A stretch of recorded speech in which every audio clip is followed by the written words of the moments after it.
SP એજ્યુકેશનમાં તમારું સ્વાગત છે બાળકો. આપણે ગણિતનું ચેપ્ટર નંબર 13 આંકડાશાસ્ત્ર મોસ્ટ આઈએમપી ચેપ્ટર છે. કારણ કે આ ચેપ્ટરની અંદર એનું વેઇટેજ જ બહુ ઝાઝું છે. 14 માર્કનું છે ચેપ્ટર, એકદમ ઇઝી છે. આંકડાશાસ્ત્ર અને સંભાવના ધોરણ 10ની અંદર એકદમ સરળ ચેપ્ટર છે. અને આ બે ચેપ્ટર આપણે વ્યવસ્થિત કરી લઈએ તો ધોરણ 10ની અંદર ગણિતના આપણને કોઈ પ્રશ્ન રહે નહીં. કારણ કે પાસિંગ માર્ક ખાલી આ બે ચેપ્ટરની અંદર જ છે. આંકડાશાસ્ત્ર છે અને સંભાવના છે. આ બે ચેપ્ટર આપણે વ્યવસ્થિત અભ્યાસ કરી લઈએ તો આપણને ગણિતમાં પાસ થવા માટેના જે કોઈને પ્રશ્ન છે, જે બાળકો છે એને એમ છે કે ગણિત કેટલું અઘરું છે, ધોરણ 10ની અંદર આપણે કેવી રીતે પાસ થવું, તો એની ચિંતા કરવાની જરૂર નથી. કારણ કે ધોરણ 10ની અંદર આ બે ચેપ્ટર છે એકદમ ઇઝી ચેપ્ટર છે. તમને સરવાળા બાદબાકી ગુણાકાર ભાગાકાર આવડતા હોય તો આ ચેપ્ટર છે એ સરળતાથી થઈ શકે. તો આપણે શરૂઆત કરીએ ચેપ્ટર નંબર 13ની આંકડાશાસ્ત્ર. આ ચેપ્ટરની અંદર આપણે ભણવાનું છે. આ ચેપ્ટરની અંદર કેટલા સૂત્ર હશે, કેવું ચેપ્ટર અઘરું છે, તો કે ચેપ્ટર અઘરું નથી. સૂત્ર તમને આવડે એટલે ખાલી એની અંદર કિંમત મૂકો એટલે જવાબ તમારે આવી જાય.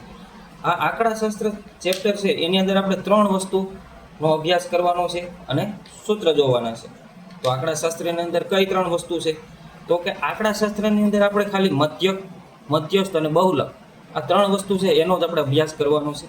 મધ્યકને x બાર વડે દર્શાવાય છે, મધ્યસ્થને કેપિટલ M વડે દર્શાવાય છે અને બહુલકને Z વડે દર્શાવાય છે. આપણે સ્ટેપ બાય સ્ટેપ પહેલાં મધ્યક, પછી મધ્યસ્થ અને બહુલક. આજ આપણે થિયરી પોર્શન છે એની અંદર આપણે ખાલી સૂત્ર અને કઈ રીતનું છે એ માહિતી મેળવીશું અને એના પછી આપણે 13.1 સ્વાધ્યાયના દાખલામાં આગળ વધીશું. તો મધ્યક છે, મધ્યક એટલે કોને કહેવાય? તો કે મધ્યક કાંઈ નથી. મધ્યક આપણે નાના હતા ત્યારે ભણતા હતા, જે સરાસરી લેતા હતા, સરેરાશ લેતા હતા, એ જ મધ્યક છે. મધ્યક એટલે બીજું કાંઈ નહીં પરંતુ શું છે? સરેરાશ છે. મધ્યકને x બાર, જો ગુજરાતીમાં લખ્યું છે x બાર વડે દર્શાવે છે, મધ્યકને x બાર વડે દર્શાવે છે. અવર્ગીકૃત માહિતી આપણને આપેલી હોય. અવર્ગીકૃત માહિતી એટલે કોષ્ટક સ્વરૂપે ન હોય, એમને સિંગલ આંકડા આપણને આપેલા હોય, આને કહેવાય અવર્ગીકૃત માહિતી. જોઈએ આપણે અવર્ગીકૃત માહિતી. જો આ ચેપ્ટરની અંદર 2 જ પ્રકારની માહિતી છે, વર્ગીકૃત અને અવર્ગીકૃત. એમાં આપણે ચિંતા કરવાની જરૂર નથી. દાખલા આવી છે એટલે આપણને ખબર પડી જાય કે કોને અવર્ગીકૃત માહિતી કહેવાય, કોને વર્ગીકૃત કહેવાય. તો અવર્ગીકૃત તો આપણે અહીંયા જોઈ લઈએ છીએ કે અવર્ગીકૃત એટલે આવી રીતે તમને આંકડા આપેલા હોય. જો અહીંયા આપેલું છે 2, 4, 6, 8 અને 10. આ સંખ્યાનો મધ્યક શોધો. જો હવે હું તમને જે થિયરી પોર્શનમાં મેઇન વસ્તુ કહી, એનાથી MCQ અને 1 માર્કમાં મેજોરિટી આ રીતના પ્રશ્નો પૂછાય છે. સૂત્ર આવડે તો અધૂરા સૂત્ર આપીને બાકીના સૂત્ર લખો, એવી રીતના પ્રશ્નો હોય છે.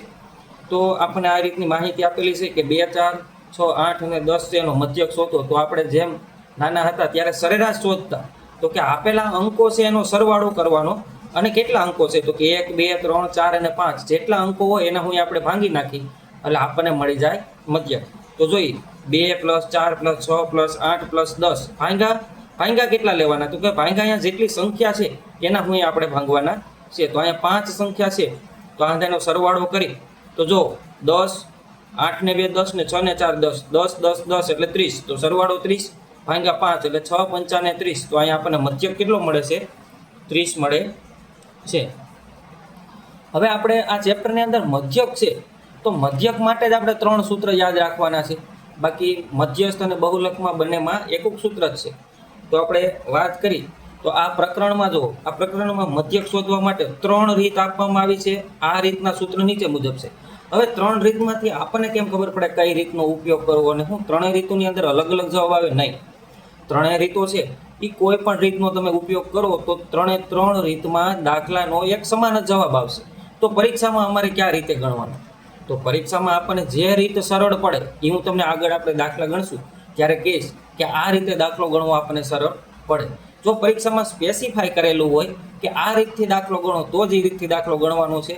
લગભગ અત્યાર સુધી એવું બન્યું નથી કે તમને પરીક્ષામાં એમ કીધું હોય કે મધ્યકનો દાખલો આ રીતથી ગણો. નહીં, મધ્યકનો દાખલો આપેલો હશે એ દાખલો તમે 3માંથી કોઈ પણ એક રીતે ગણી શકો.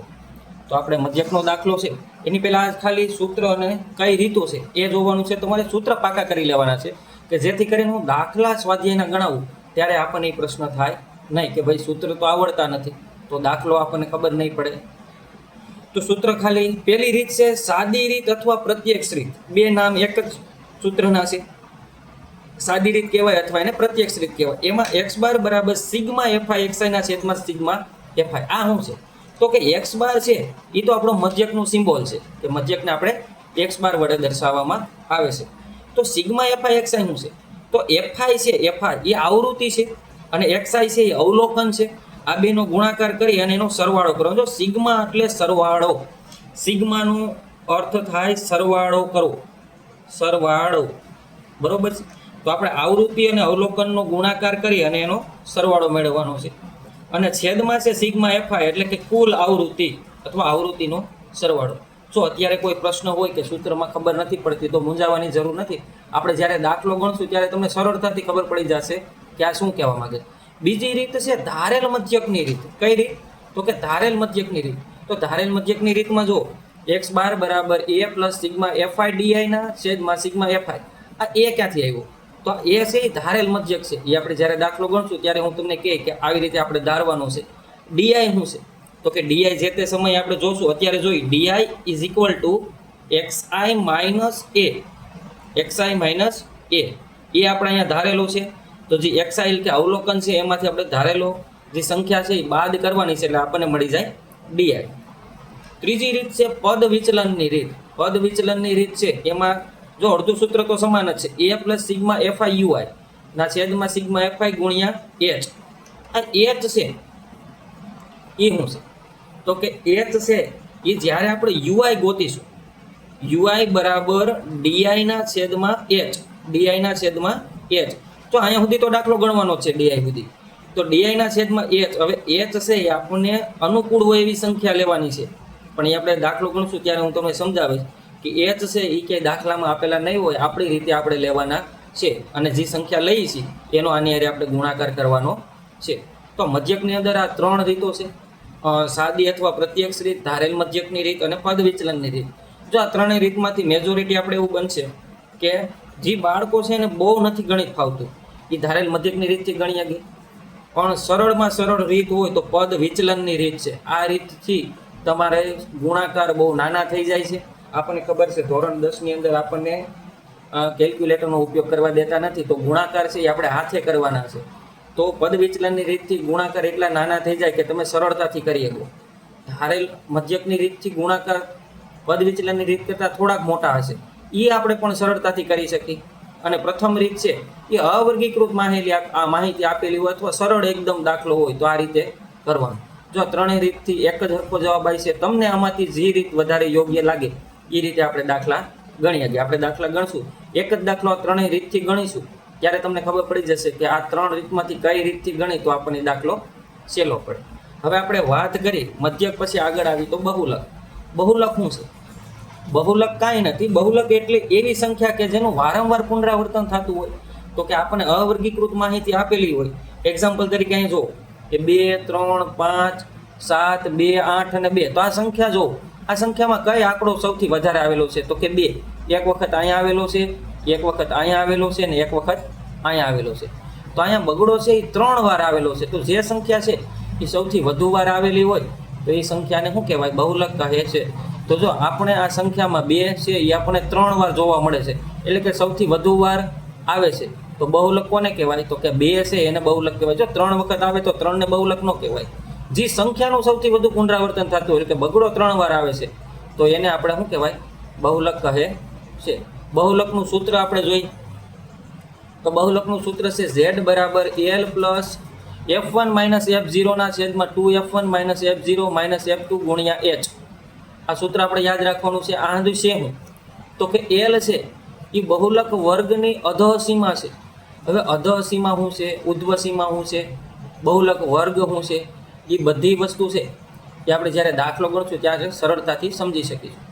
f1 શું છે તો કે f1 છે એ બહુલક વર્ગની આવૃત્તિ છે. f0 તો કે બહુલક વર્ગની જે આવૃત્તિ છે એની ઉપરની આવૃત્તિ અથવા આગળની આવૃત્તિ છે. f2 તો કે જે બહુલક વર્ગ છે એના પછીની આવૃત્તિ છે. અને h છે એ વર્ગ લંબાઈ એટલે કે ઉધ્વસીમા માઇનસ અધઃસીમા કરો એટલે આપણને વર્ગ લંબાઈ મળી જાય. જો અત્યારે કાંઈ પણ પ્રશ્ન થાય તો મૂંઝાવાની જરૂર નથી. જ્યારે આપણે દાખલા ગણશું ત્યારે આ તમને સરળતાથી આવડી જાય. હવે આપણે વાત કરી મધ્યસ્થની. મધ્યસ્થ એટલે શું? મધ્યસ્થ છે તો કે મધ્યસ્થ કાંઈ નથી. મધ્યસ્થ એટલે એક્ઝેક્ટ વચ્ચેની સંખ્યા. તમને જે સંખ્યા આપેલી છે એની જે વચ્ચેની સંખ્યા છે એને કહેવાય મધ્યસ્થ. હવે મધ્યસ્થ છે એમાં આપણને આવી રીતે કોઈ અવર્ગીકૃત માહિતી આપેલી હોય 2, 5, 4, 7 અને 9, તો મધ્યસ્થ ગોતતા પહેલા સૌથી પહેલો એ કામ કરવાનું છે કે આપણે એ સંખ્યાને ચડતા ક્રમમાં ગોઠવી નાખવાની છે. કેવી ગોઠવવાની છે? આપેલી સંખ્યાને ચડતા ક્રમમાં ગોઠવવાની છે. એક્ઝામ્પલ તરીકે 2, 5, 4, 7 અને 9 આપેલા છે, તો ચડતા ક્રમમાં સૌથી પહેલા નાની સંખ્યા મુકાય. તો 2 પછી ઈથી મોટી, તો કે 4 ઈથી મોટી, તો કે 5 ઈથી મોટી, તો કે 7 ઈથી મોટી, તો કે 9. તો આવી રીતે સંખ્યા 2, 4, 5, 7 અને 9 ને આપણે ગોઠવી લેવાની છે. હવે જો અહીંયા તો આપણે સંખ્યા ગણી તો 5 સંખ્યા છે, એટલે કે એકી ક્રમમાં સંખ્યા છે. તો મધ્યસ્થ શોધવું એકદમ સરળ છે. વચ્ચેની સંખ્યા જુઓ, આ 5 છે એની ડાબી સાઈડે 2 છે અને જમણી સાઈડે 2 છે, તો એક્ઝેક્ટ 5 છે એ વચ્ચેની સંખ્યા છે. તો 5 છે એ આપણને શું મળશે? મધ્યસ્થ મળશે. પરંતુ બેકી સંખ્યા આપેલી હોય તો એક્ઝામ્પલ તરીકે જો 6, 4, 8 અને 2 છે, પહેલા આપણે એને ચડતા ક્રમમાં ગોઠવી તો 2, 4, 6 અને 8 થાય. હવે સંખ્યા ગણો 1, 2, 3 અને 4. તો હવે જો 6 છે એની આ બાજુ 2 સંખ્યા છે, આ બાજુ 1 જ છે. 4 ને આપણે વચ્ચેની સંખ્યા ગણી તો આ બાજુ એટલે કે ડાબી સાઈડ 1 છે અને જમણી સાઈડ 2 છે. તો આપણે આમાંથી કઈ સંખ્યા વચ્ચે છે એ લઈ શકીએ નહીં. તો જ્યારે આવી યુગ્મ સંખ્યાઓ આવેલી હોય, યુગ્મ સંખ્યા એટલે આ 1, 2, 3 અને 4 એટલે કે બેકી સંખ્યામાં ક્રમ આવેલો હોય, તો આપણે જો આ બે સંખ્યાને લઈ લેવાની. 4 અને 6 છે તો હવે એની જમણી બાજુ 1 અંક છે અને ડાબી બાજુ 1 અંક છે.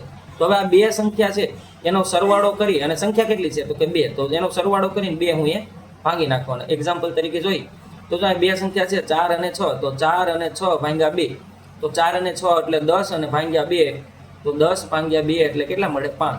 તો આવી અવર્ગીકૃત માહિતીમાં આપણને મધ્યસ્થ શોધવાનું કે તો તમારી પાસે બે ઓપ્શન હોઈ શકે. કાં આવી રીતે એકી સંખ્યા આપેલી હોય એટલે કે 5 આપેલી હોય તો 1, 2, 3 અને 4 અને 5, તો વચ્ચેની સંખ્યા સરળતાથી મળી જશે.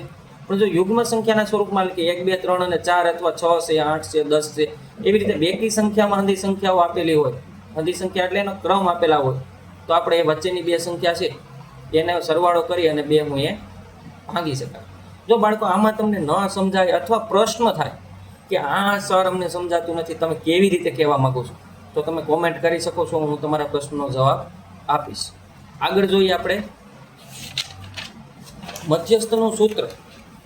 તો મધ્યસ્થનું સૂત્ર છે તો શું છે તો કે m બરાબર l plus n/2 minus cf ના છેદમાં f ગુણ્યા h. તો આંધું છે હું તો l છે એ આપણે આગળ જોયું તેમ કે મધ્યસ્થ વર્ગની અધસીમા છે. પછી છે n/2 કાંઈ નથી, જે આપણી ટોટલ આવૃત્તિ કુલ આવૃત્તિ છે સિગ્મા fi છે.